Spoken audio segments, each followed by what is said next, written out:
You need to understand the risk of concussions in order to make the best decisions you can for your child. Concussions are becoming a well-known issue, but how much is actually being done about it? Are we educating ourselves to understand the risks and symptoms so that we can make an informed decision before letting our children play an aggressive sport? From 2010 to 2012, there has been a 10% drop in Pop Warner football, and according to Dr. Julian Bales, the number one reason for this is parents are becoming more and more aware and they're having a better understanding of concussions. According to a researcher in Quebec, our brains are most vulnerable to concussions before or during the adolescent stage. This means that kids during the stage span between 8 to 14 and possibly even younger than this are having longer lasting effects, that the symptoms are lasting longer, that instead of a couple of days, these symptoms are going for a couple weeks, a couple months, and that their brain is possibly not developing the way that it should further on down in life. Concussions do not necessarily come from playing just football either. My brother, Andrew, he was 15 years old when he had his first minor concussion while playing soccer. He thought it was more of a headache at the time.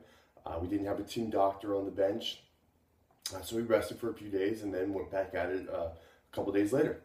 Once you have a concussion, though, the ability to have that second concussion is much easier.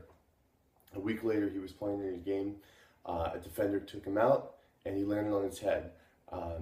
He basically blacked out from there and was diagnosed with a concussion. Technically his second concussion, since the first one was never officially diagnosed. He should have gone to the doctor the first time. That's the key.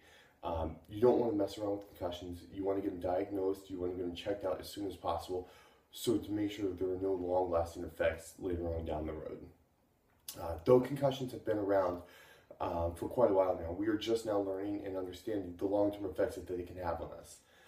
I know everyone has heard about the NFL and the argument, and we see and hear about these players who are 5 to 10 years into retirement, and they talk about the effects that they have due to concussions. They suffer from memory loss. They look at confusion, depression, drowsiness, suicidal thoughts. All these things can be detrimental to their own lives and to their families.